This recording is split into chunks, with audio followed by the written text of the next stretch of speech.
저희가 가진 기술이 블록체인 업계에 획을 긋는 기술이라고도 확신합니다. 근데 언제 인정을 받을 수 있을 것이냐? 인정을 받는다면 어느 정도의 가격이 될 수 있을 것인가? 그것에 대해서는 저희가 확답을 드리지는 못하겠지만 저희는 이 최고라고 생각되는 기술을 인정받기 위해서 최선을 다하고 있는 상황입니다.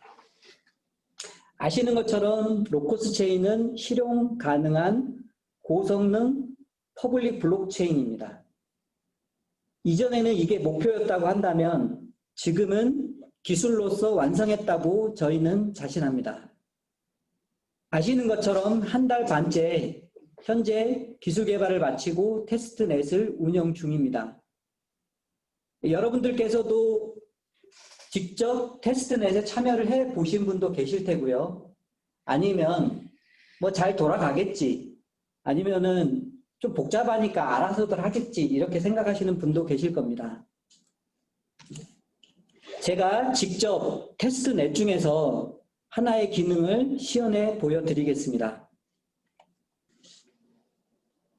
이 화면이 지금 제가 가지고 있는 LG 핸드폰 3년 반 정도, 3년 정도? 이 정도에 나온 성능이 그렇게 좋지는 않은 스마트폰입니다. 이 스마트폰에서 이 파랗게 동작하고 있는 화면이 저희 로커스 체인 풀 로드라고 인식하시면 됩니다. 이게 이렇게 돌고 있고요. 자, 그리고 화면을 또 띄워드리면 이것은 저희 로커스 체인 지금 현재 테스트넷이 동작되고 있는 화면입니다. 네, 화면이 보이실 텐데 특히 레이턴시라는 측면이 있는데 레이턴시라는 게 뭐냐면 거래를 하나 처리하는데 얼마 정도의 시간이 드느냐. 이게 0.1초 이내에 처리되고 있는 모습이 보이고요.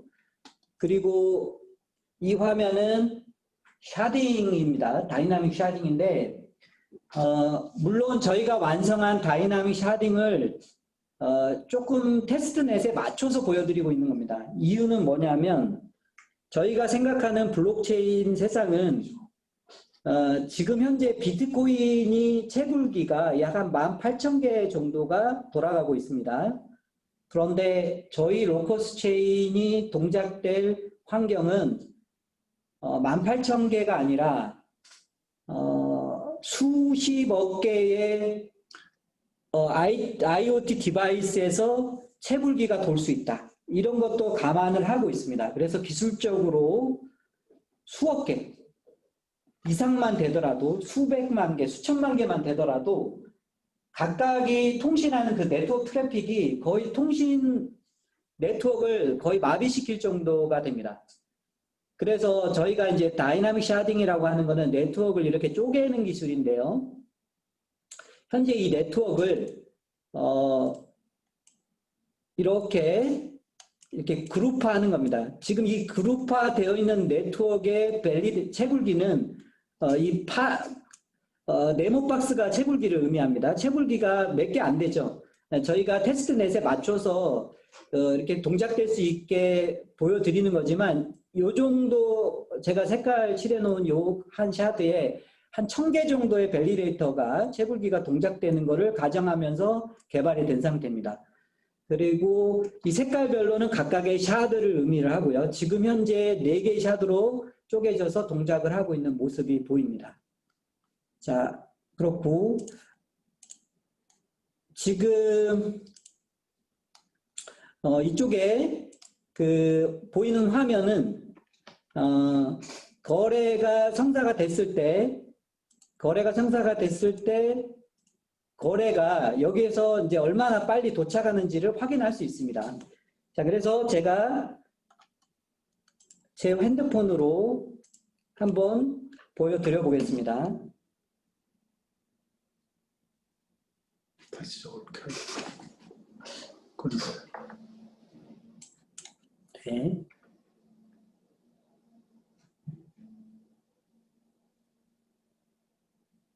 로그인을 오랫동안 해놔서 제가 다시 로그인을 좀 해야 될 것 같습니다.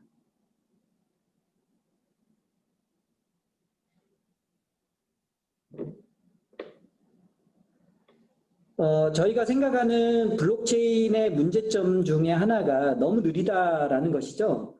그래서 이거를 이제 빨리 전송을 이루기 위해서 저희가 샌드하는 거를 제가 한번 보여드려 보겠습니다.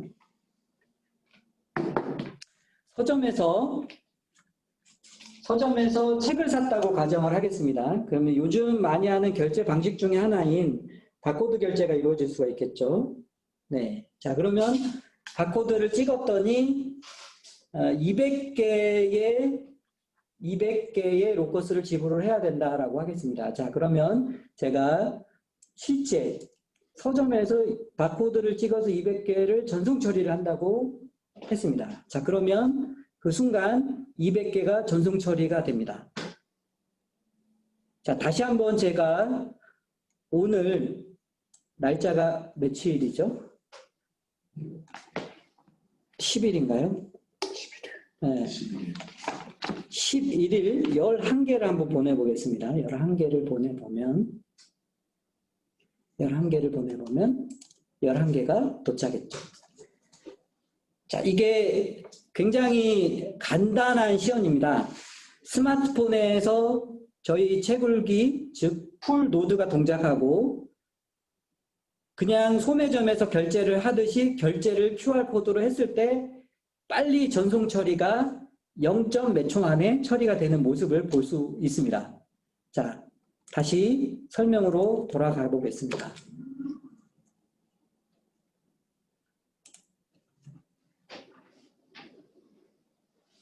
잘 아시는 바와 같이 현재 블록체인이라고 하면 퍼블릭 블록체인만을 의미합니다.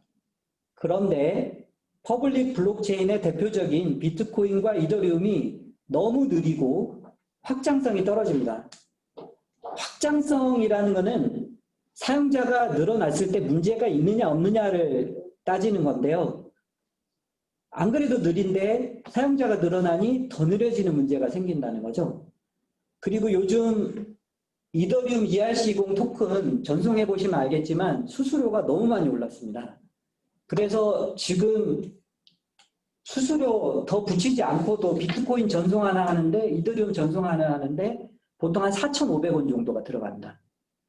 그러니 실생활에 도저히 할 수가 없는 거고 사용을 할 수가 없고 그리고 너무 느리다라는 소리가 많으니까 우리는 굳이 비트코인과 이더리움처럼 퍼블릭으로 할 필요가 없겠다. 라고 해서 우리 그냥 사무실에서 회사에서 밸리데이터 채굴기를 우리 몇 개만 운영하지 뭐 이런 개념으로 스타트한 게 프라이빗 블록체인입니다. 그런데 아시는 것처럼 프라이빗 블록체인은 주도권이 그 회사에만 있으니까 참여를 끌어내기가 어렵죠. 그래서 나온 개념이 컨소시엄 블록체인입니다. 컨소시엄 블록체인은 협력하고 있는 몇 개의 회사들을 더 모아서 운영을 해보자라는 개념이죠. 하지만 프라이빗과 컨소시엄은 규모의 차이만 있는 거지 퍼블릭과는 결이 다른 겁니다. 근데 속도를 빨리 해본들 결국에 퍼블릭 블록체인, 즉 블록체인이 아니다라는 비판을 듣기 때문에 이것은 기술적으로 바라봤을 때는 확장성을 가지기는 굉장히 어렵다라고 저희는 생각을 합니다. 특히 컨소시엄 블록체인으로 유명한 회사들이 있죠. 페이스북에서 리브라를 했고 카카오톡에서 클레이튼을 발표를 했습니다. 이오스라는 것도 있고요. 이오스는 21개의 채굴기만 운영을 하겠다라는 거고 리브라는 28개, 클레이튼은 협력업체들한테 채굴 할 수 있는 채굴기를 운영을 하게 하겠다라고 혜택을 주게 하겠다 이렇게 되어 있는 거죠. 얼핏 보기에는 블룸같이 작은 곳에서 로커스 체인이 어떻게 카카오톡을 이길 수 있겠냐, 어떻게 페이스북을 이길 수 있겠냐라는 질문들을 많이 하고 이 미덕을 준비하면서도 홀더분들 한 분이 질문을 해주셨죠. 카카오 클레이튼에 대응해서 우리는 로커스는 과연 경쟁력이 있겠는가 이런 식의 걱정들을 많이 하십니다. 그래서 제 얘기가 아니라 저희들의 얘기가 아니라 유명한 보고서를 제가 한번 인용을 해서 설명을 드려보겠습니다. 어니스트 앤 영이라고 하는 전 세계 4대 법인, 미국에서는 아마 제일 큰 회계법인 중에 하나고요. 어떤 보고 자료를 얘기를 할 때 어니스트 앤 영에서 이렇게 얘기를 한다라고 하면 다 그렇다라고 생각을 합니다. 거기에서 발표한 자료에 따르면 지금 대부분의 업체들은 편의상 프라이빗, 컨소시엄도 마찬가지고요.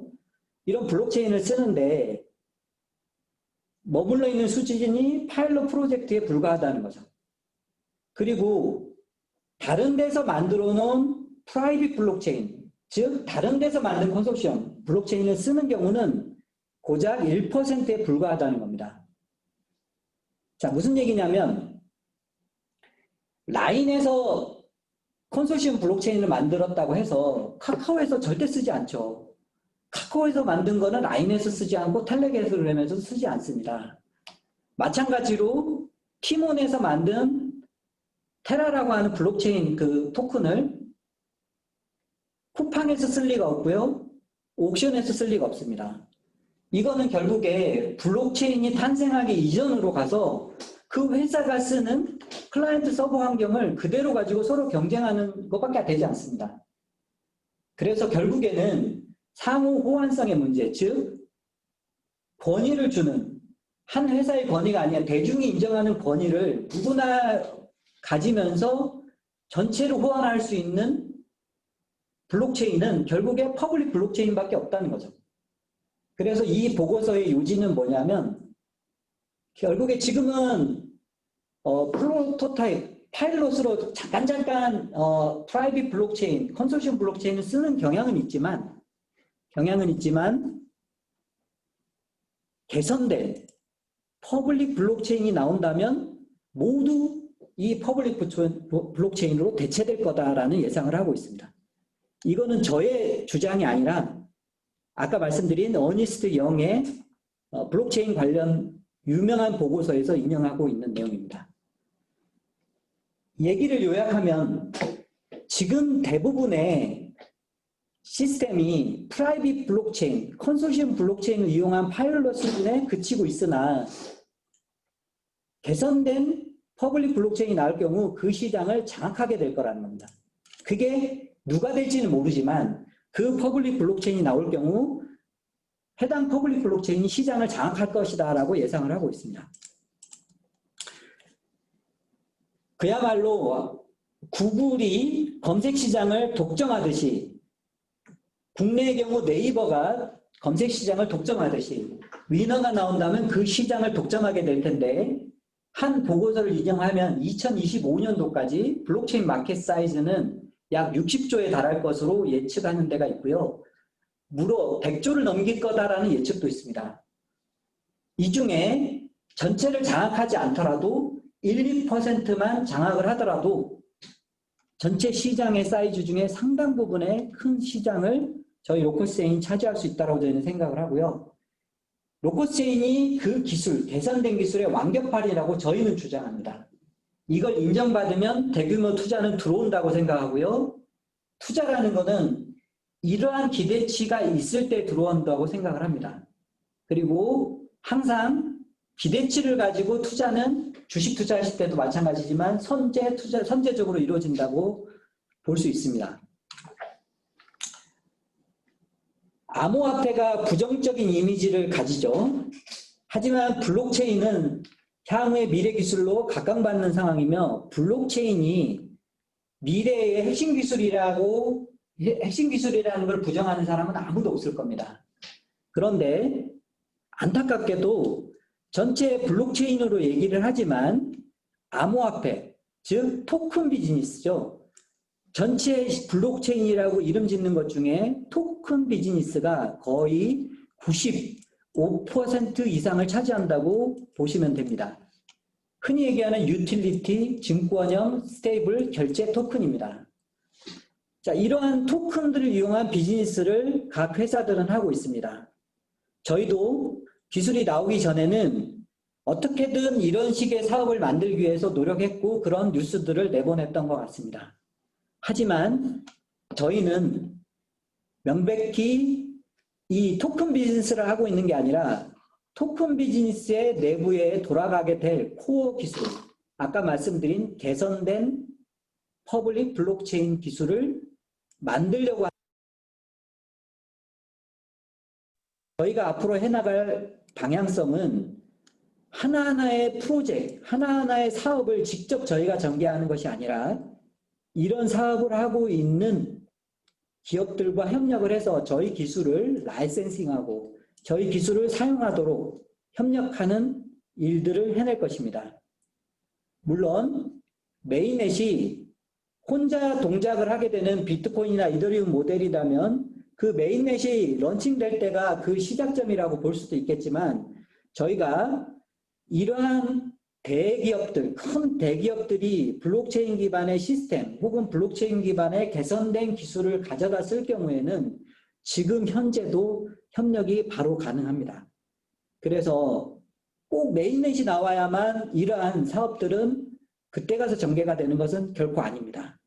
그리고 정부의 시범사업들을 몇 억짜리 뭐 이런 것들을 여러 개 하고 있는데 정말로 이거는 파일럿 프로젝트에 불과합니다. 이 프로젝트를 진행하고 있는 곳들도 이런 내용들은 알고 있습니다. 그래서 결국에 제일 중요한 것은 지금 누가 가장 신뢰할 수 있는 퍼블릭 블록체인 플랫폼을 빨리 만들어내느냐의 싸움이라고 볼 수 있습니다.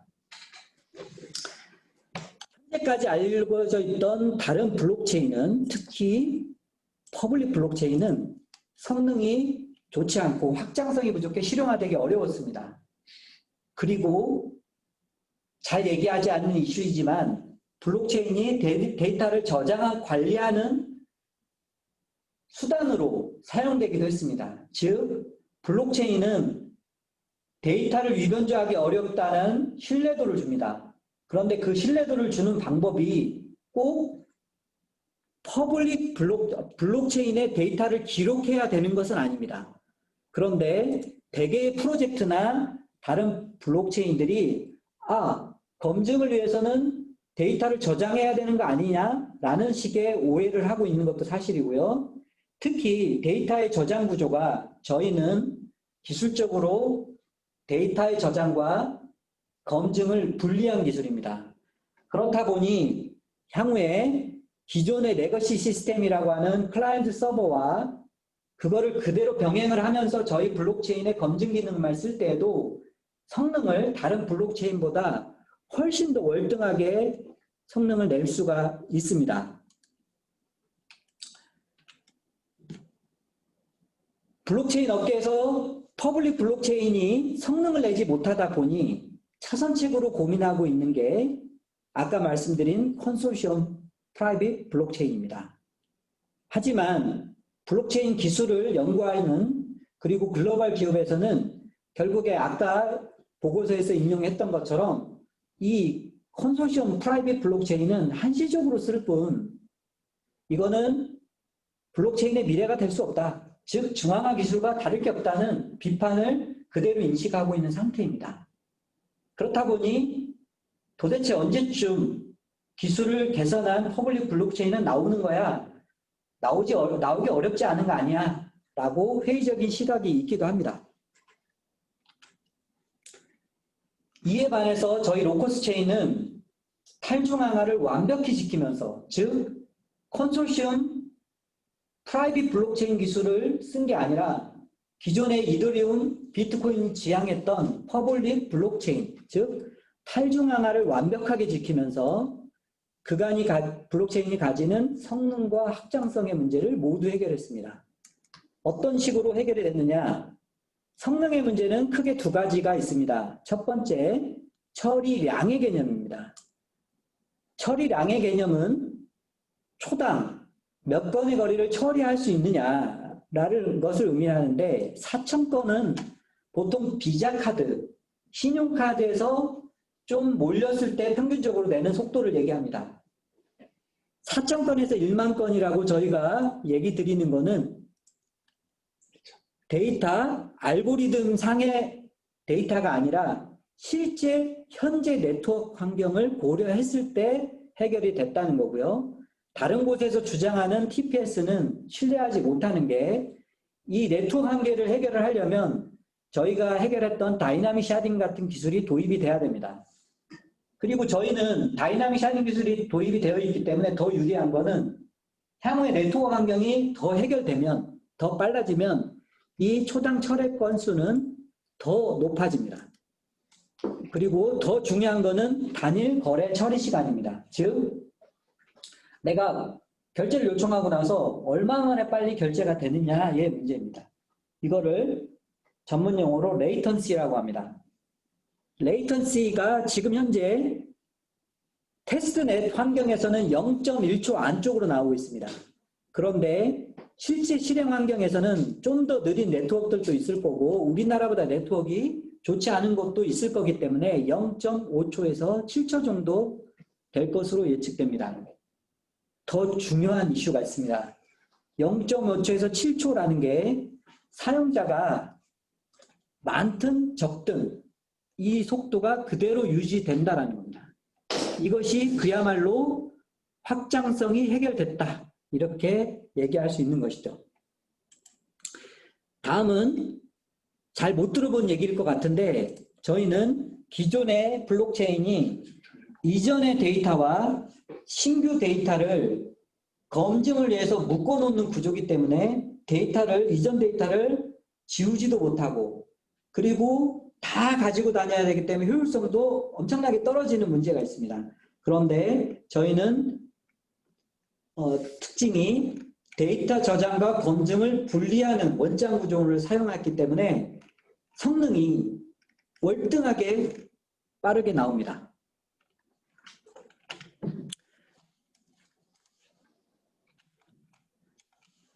뿐만 아니라 향후에 고성능 블록체인이 가져야 될 이슈가 있습니다.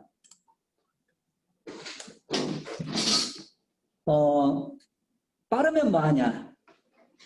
빨랐을 때 수수료가 만약에 결제를 하는데 편의점에서 1,000원, 2,000원짜리를 결제를 하는데 수수료가 4,000원, 5,000원 나온다. 이거는 결국에 못 쓰는 거죠. 그런데 이 수수료의 문제는 어디에 직결되느냐? 채굴기를 운영하는 데서 얼마 정도의 돈이 들어가느냐와 연계가 되어 있습니다.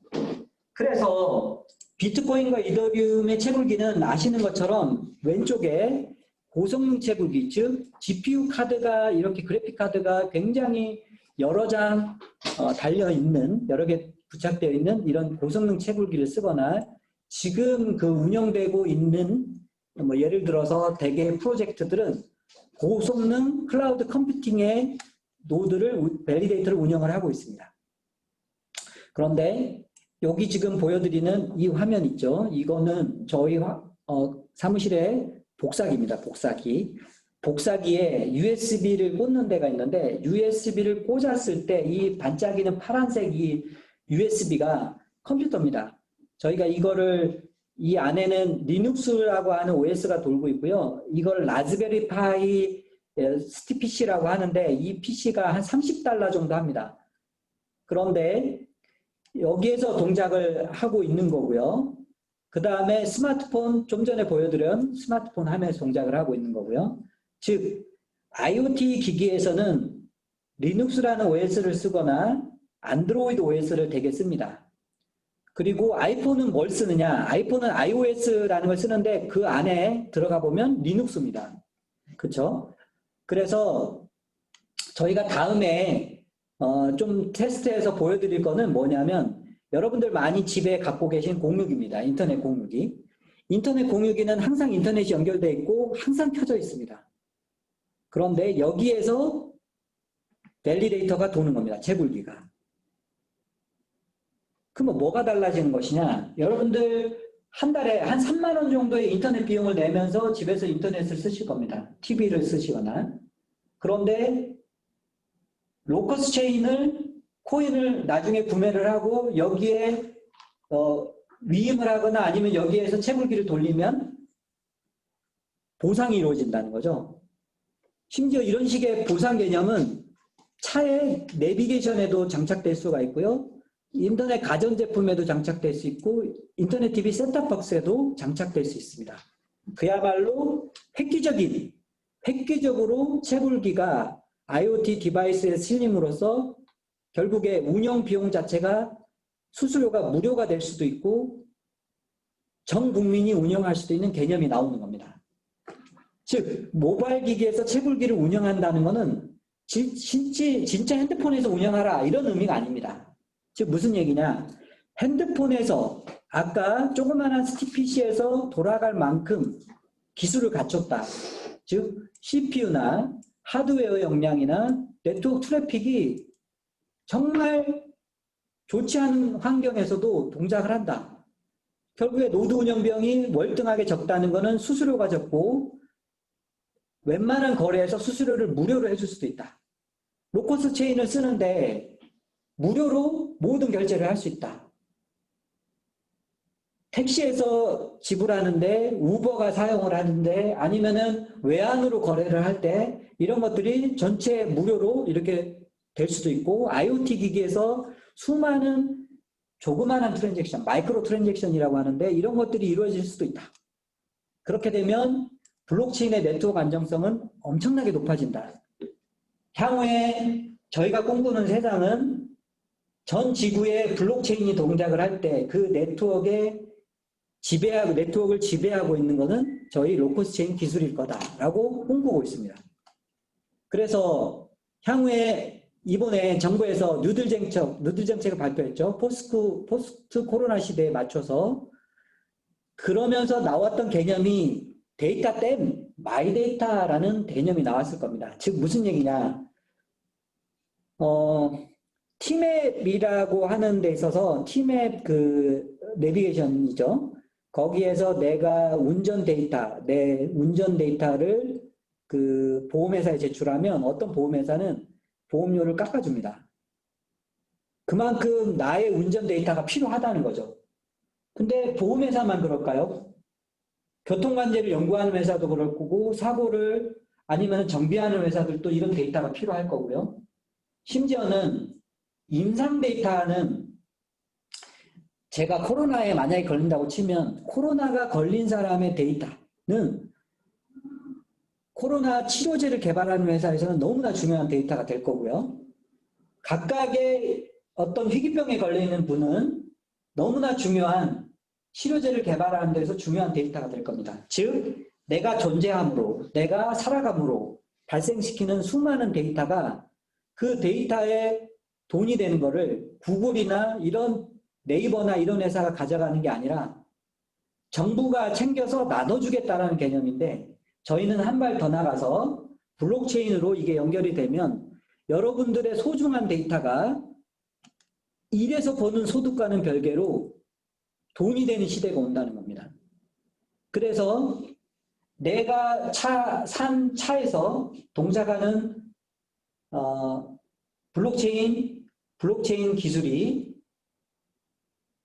나의 차량 데이터, 운전 데이터들이 암호화돼서 수집될 수 있고 그리고 나의 헬스케어 장비에서 그런 데이터들이 수집될 수 있고 그걸로 인해서 보상이 나올 수 있고 심지어 채굴기를 운영을 하면 채굴기로 인한 보상이 더 나올 수 있는 시대가 열리는 거죠. 그야말로 AI와 로봇 등으로 인해서 사라지는 일자리 부족의 문제를 해결할 수 있는 시대가 온다. 그야말로 실용적인 IoT 블록체인이 가져다주는 신용 데이터 혁명의 시대가 열리게 된다는 것을 의미합니다. 제가 이 보여드린 한 장은 지금 커뮤니티에 제가 올려드리겠습니다. 올려드릴 텐데 한번 유심히 이 미더비 끝나서도 한번 봐주시면 좋을 것 같습니다. 하나하나가 굉장히 중요한 개념인데 이 개념은 제가 그린 그림은 아닙니다. 블록체인을 꿈꾸는 수많은 유명 전문가들은 다 이런 세상이 열릴 거라고 생각을 하고 있습니다. 앞으로의 시대는 월드와이드 웹의 시대가 아니고 블록체인이 연결된 월드와이드 블록체인 웹의 시대가 될 거고 그 데이터들은 개인정보가 노출되지 않은 채 데이터 오션이라고 표현하는 넓은 공간에 분산되어서 저장될 것입니다. 그리고 수많은 기업들이 토큰을 만들거나 사업을 하게 될 것입니다. 토큰 비즈니스를 하게 될 거고요. 그리고 기존에 사용하던 중앙화된 시스템에서는 블록체인의 검증을 의뢰하면서 통합을 계획하게 될 것입니다. 그리고 비트코인이나 이더리움은 만약에 더 개선된 블록체인이 나온다면 재사용할 수 있어야 되니까 서로 연동되어서 동작하기를 희망할 것입니다. 여러분들은 이 기술을 누가 해낼지가 궁금하시겠지만 이더리움 쪽에서는 그 주인공이 이더리움이 될 것이라고 생각을 하고요. 저희 로커스 체인이 이 일을 할 수 있다고 생각을 합니다.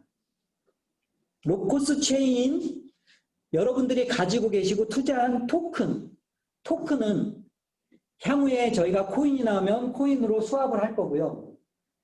그 코인이 거래되는 것이 아니라 수많은 토큰들이 만들어질 거고, 지금 현재 95%가 이더리움 ERC20 토큰이듯이 저희 로커스 체인을 이용한 토큰들이 만들어질 겁니다. 그리고 수많은 비즈니스에 쓰이겠죠.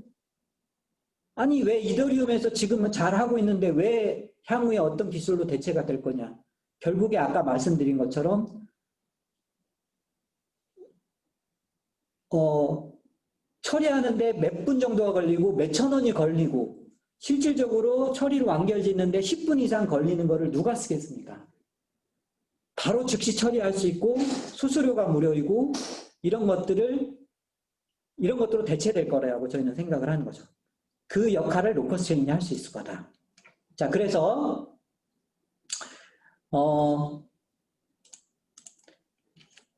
첫 번째 저희가 생각하는 모델은 로커스 체인이 나올 경우에 저희 로커스 체인은 기술을 이용한 토큰 생태계가 열리게 될 것이고, 그리고 수많은 시스템들이 저희 로커스 체인과 연계하게 될 것이다. 아까 말씀드렸죠.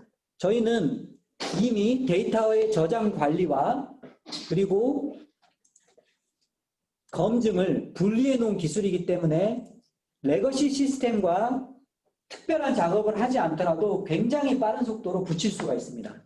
이거는 지금 당장에도 붙일 수가 있고요. 그리고 지금 저희 메인넷 나오기 이전에도 중앙은행 CDBC라든지 스마트 그리드 지능형 전략망, 한전에서 전력을 생산을 해서 보상을 해주는 개념이죠. 그리고 각종 스마트 시티에도 바로 저희 로커스 체인 기술이 동작할 수 있습니다. 저희가 생각하고 있는 것 중에 하나는 저희의 빠른 성능과 빠른 퍼포먼스를 이더리움 사용자들이 누릴 수 있게 하겠다. 이게 지금 저희가 기획하고 있는 인터오퍼러빌리티 기술입니다. 그래서 이 기술을 이용을 해서 더 빠른 기술을 이더리움의 사용자들에게도 제공할 수 있을 거다라고 저희는 생각을 합니다. 이것은 향후에 이 주제만 가지고도 발표를 한번 드리겠습니다. 자, 그래서 결국에 로커스가 많이 사용된다는 건 어떤 의미를 가지느냐. 로커스의 사용이 증가하게 되는 거고, 그렇게 되면 코인 수요가 늘어나게 되고 코인의 가격이 늘어나게 되죠. 그러면 코인을 보유하고 계신 여러분들의 소득도 올라가지만, 수익도 올라가지만 저희의 자산 가치나 코인의 시가총액 역시 크게 상승할 걸로 보고 있고요. 그 외에도 메인넷에 저희랑 붙이지 않고 기술을 아예 가져다가 쓰는 곳에서는 큰 라이센스 수익이 기대되고 있는 상황입니다. 저희가 저희 것만 우수하다라고 얘기하는 게 결코 아닙니다.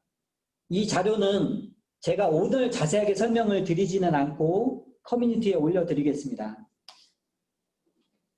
저희가 과연 전 세계적으로 봤을 때 블록체인이 저희가 정말 우수하게 만들었는지를 비교를 해봤습니다. 비교를 본 팩트는 여러 가지입니다. 다른 블록체인이 성능만을 꿈꿉니다.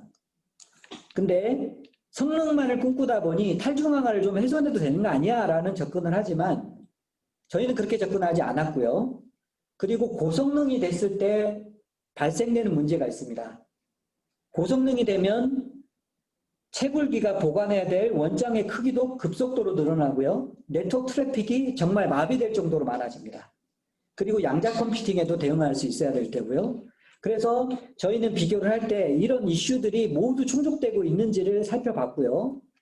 이 중에서 이렇게 보시면 알고랜드라는 곳은 잘 알고 있을 텐데 알고랜드는 합의의 알고리즘, 즉 채굴기, 즉 밸리데이트를 선정하는 데 있어서 어떤 식으로 샘플링하는 게 비잔틴을 맞기도 하면서도 궁정한가 라는 거에 대한 연구 자료인 거죠. 그런데 전체 블록체인 풀셋을 완성하지는 않았습니다. 즉 알고랜드는 전체 퍼블릭 블록체인, 비트코인이나 이더리움처럼 완성된 기술이 아닙니다. 합의 알고리즘이 완성이 된 거고요. 이것으로 인정을 많이 받았다는 거죠. 그리고 심지어 옴니레저라는 프로젝트는 상당히 많이 완성한 것처럼 보이지만 이 프로젝트는 실제 상용화되지 않았습니다. 그래서 나중에 자료를 보실 때 제가 보시는 부분만 설명을 좀 드리겠습니다. 먼저 카테고리라고 하는 것은 프라이빗이냐 퍼블릭이냐 컨소시엄이냐 이렇게 나누는데 저희가 바라볼 때는 그리고 수많은 전문가들이 얘기를 할 때는 프라이빗과 컨소시엄을 퍼블릭 기술과 연결하기는 좀 그렇다라고 생각을 합니다. 왜냐하면 프라이빗 기술은 채굴기와 채굴기를 연결할 때 블록체인의 네트워크, 즉 P2P라고 얘기하는데 그걸 사용하는 게 아닙니다. 그래서 기술적인 매력이 없습니다. 그래서 뭐 여기에 열거는 했지만 큰 의미를 부여하기는 어렵다라고 저희는 생각합니다. 그리고 성능의 의미에 있어서 두 가지인데 속도의 의미가 레이턴시라고 이해하시면 되고요. 처리량의 의미가 TPS인데 저희는 이거를 이론적인 TPS와 리얼타임 TPS로 바꿔봤습니다. 리얼, 진짜 실행 환경에서 이 TPS를 낼 수 있느냐의 개념은 네트워크의 한계에 달려 있습니다. 네트워크 한계를 극복할 수 있는 기술, 즉 저희로 따지면 샤딩 기술인데 샤딩 기술을 진짜로 개발한 데만 리얼로 TPS를 낼 수 있다라고 저희는 생각합니다. 그리고 원장의 크기를 줄이는 기술, 그리고 이런 것들이 총망라돼서 모바일에서 동작할 수 있느냐. 결국에 모바일에 동작할 수 있다라면 원장의 크기를 줄이고 네트워크 트래픽을 줄이고 CPU의 용량을 줄이고 이런 것들을 해냈다라고 볼 수 있는 거죠. 보시면 저희가 독보적으로 앞서 있다는 걸 알 수가 있습니다. 대개 여기에 열거한 프로젝트들은 우리나라 거라기보단 미국의 블록체인들이 많습니다. 유럽과 이렇게 이해를 하시면 될 것 같고요. 뭐 이거는 커뮤니티에도 한번 말씀드렸던 자료인데 헤테라이시 그래프와 알고랜드가 상당히 높은 가치로 투자를 받았었습니다. 그런데 이때는 암호화폐가 시장이 좀 좋았을 때이기도 합니다. 뭐 이거를 직접적으로 비교할 수 있는 건 아니지만 헤테라이시 그래프와 알고랜드와 비교했을 때도 로커스 체인의 기술력은 상당히 앞서 있다라고 저희는 생각합니다. 그래서 이러한 것들이 인정을 받는다면 충분히 저희는 말씀드렸던 저희의 어떤 기대치를 실현할 수 있다라고 생각을 하고요. 반드시 열심히 해서 미래 블록체인 세상의 표준이 될 수 있도록 노력하겠습니다.